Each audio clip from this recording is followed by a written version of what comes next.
So we've finally tested out the last three custom cams that we got made. We reached out to Cam Ocean and we basically gave them some numbers and some things that we wanted to do, and based all off the information that we've learned from all the other cams that we've tested. You know, we thought, you know what, let's see if we can come up with something that's going to be better than everything else that we've tested. And you know, sometimes the formulas that companies have, well, not sometimes, most of the times, you know, the formula just works. And you know what? Why change something that works? Sometimes people think you can make it better, and in actual fact, you can't. You just make it more complicated. I get people all the time coming into the shop saying that they're going to, you know, build this car or a combo and they're going to put this custom cam in there and it's going to change the world. And it's always in the back of my head, and this might sound arrogant, but I always think to myself, you're not. You're just going to put a custom cam in there, and it's just going to be that, a custom cam. Look, a custom camshaft, in my opinion, is basically the first stage of development, and then you've got to perfect it after that. And then as you fine tune it, you end up with the end product. And companies who build these camshafts, who have their platform, they've proven and tested these cams and they've got them right. And sometimes you just can't make them any better. And just my opinion here is stick to the actual camshafts the camshaft manufacturers are making. Because they do know best. They do know better than us. Like, I'm a tuner, I've got a workshop, but I'm not a camshaft developer. So, you know, what we learn is by simply trying different things, and we learn from that. But, you know, when you start diving really deep into it, they do know best. And this video is going to show you that. So, with the three cams that we got, we also got two other cams from them as well, and we basically tested them against those to see what the outcome would be. And disappointingly, well, we didn't go any further forward. If anything, I feel like we went backwards for a few steps, and then we made one little step forward. But you know, let's have a look and see if we can try and dissect what I'm trying to say here. So all the references are here. So this is our base file as always. Then we've got the little chopper, which is Cam Motion's off-the-shelf cam. But then we've got camshaft 1, 2, and 3. Now these are three cams that we got them to make for us as a custom grind.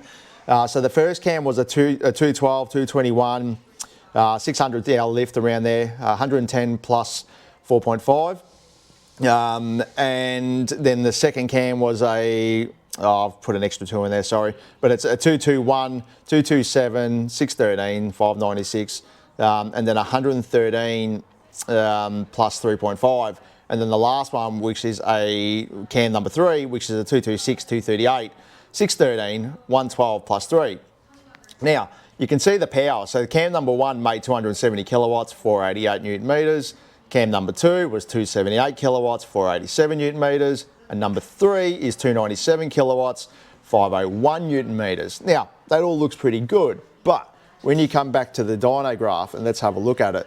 So this little light blue one here, which is this line here, is the little chopper. Now, that's the one in the previous video where I said it has probably the best average power of the lot of them. And I still stand to date with that one in comparison here. So we've got more torque off the bottom, more power off the bottom, and we miss out a little bit here from like 5,800 revs onwards. Now that's not a big deal when you're talking about a street car. But if you look at our other two cans, which I thought were going to change the world, in actual fact, they went backwards. So the little one, the 212, 221, which is here, like not bad off the bottom. It sort of holds it quite good up to 3,400. And then pretty much as it gets to like 4,600, it just falls over, it's done. So, you know, that's probably a good camshaft you could go and stick into, say, a car that you don't want to RPM and you actually want it to mechanically fall over, in the sense like maybe a four-wheel drive, something that you want to be able to take in the bush. You want to be able to rev it, but you actually want the engine to brake, you know, in the sense of fall over on its own self, and that's cam might work well for you because it does make good power off the bottom, but it doesn't hold it in the top. But then you go to cam number 2, which is the 221, 227. Same thing again, like it still, you know, holds the power on the bottom and it just carries it a little bit more in the top. But, you know, once again, it just doesn't hold on in the top end. So it's like, what's going on here? Once I got to this point, I'm like, oh, I'm not even going to bother testing the last third camshaft out. I was just, everything was backwards from where we were. Because if you look at it into comparison with the chopper, you know what I mean? The chopper's up in front, it's all over it the whole way. It's better off the bottom, it's better in the top. But then we got to our number 3 cam, which is the bigger camshaft, then yeah, it's still good on the bottom, which is good. We haven't lost anything on the bottom. And it does carry it in the top from 5800 and makes peak at about 6400. But that cam needs a converter. That cam is angry, it's smelly. It is a grumpy camshaft, it's quite angry. Most people would like it on the street, but I've got customers who just wouldn't be able to drive it.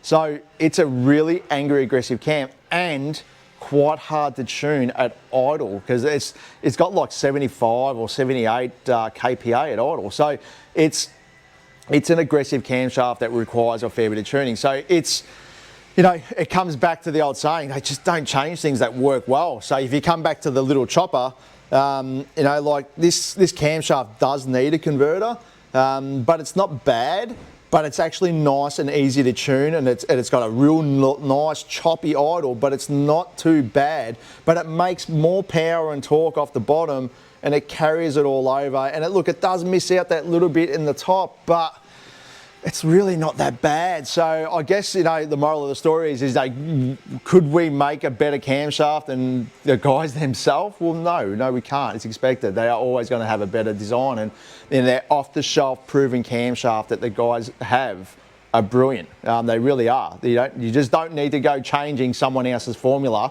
thinking you can make it better. In most cases, you should always stick to what you know best and leave it at that, I guess. But yeah, a little bit of a different video. So, and no disrespect to Cam Motion, you know what I mean? They did exactly what I asked them to do. I asked them to make me these 3 camshafts so I could test them and see for my own eyes what the result would be. You know, and they told me, you know what I mean? We don't like to compare cams, we don't like to do that, and I understand that and I respect that. But I guess at the end of the day, I had to see, could we actually make something better based off the information we've learnt? And the answer is no. No, we cannot. Their cams off the shelf are brilliant, and all the other companies that we've dealt with over the course of this video are the same thing again. I don't believe we can come up with a better design than them. You know, they all have their time and the R&D that they put into making these camshafts, and we're just not going to get it any better. So, I will try and release some more content in the sense of, you know, the best cam out of this whole series and this and that, and, you know, and where we start comparing the other companies across, you know, and all that sort of stuff. But yeah, I hope this isn't a dampener of a video, because it's more of a case of just showing that, you know, even though we think we could get it better, we really couldn't. Yes, cam number 3 made the power on the top end. You know, it's still there in the bottom, I guess, but, you know, we're talking about a custom camshaft. You have to pay extra money to get these things done. You got to wait for them to get it done and so on. And you can just go online and just order a cam off the shelf and get the same result. So, but thanks for everybody watching this series. I apologise for not testing out certain camshafts that people have asked us to test, but we have just about tested all the combinations from one end of the scale to the other end of the scale, and I'm pretty sure you can kind of work out in between the middle of all of it what's what. And if you can't work out what's the best cam out of this video series, I'm not sure how we can help you. There really is a lot of good camshafts in there and a lot of really standout ones. It certainly has opened our eyes up in the sense of what cams we're going to be recommending and pushing.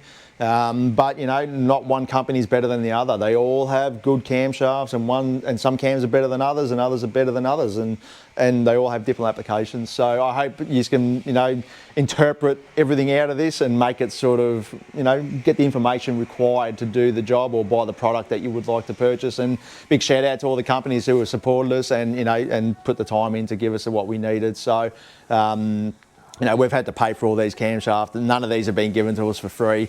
The team at VCM were kind enough to give us a, you know, half price discount, which is, you know, greatly appreciated. But all the other companies, you know what I mean, we paid the full price to do it. So there's been no biasing from one company to another. The guys at Cam Motion gave me some t-shirts, BTR gave me some t-shirts. you know, as the VCM, you know. So, you know, so I do thank all the companies for letting me do this. It isn't nice sometimes to compare companies between other companies. It can sort of a bit of a fight, which I'm not here to do. Or just a case of just, you know, showing everybody the different sort of cams and so on, and helping everybody out. So, but anyway, I'm rambling on now. That's the end of that one, and you may or you may not see me on another one. We'll see what the future brings. Thanks again, guys. Catch you later.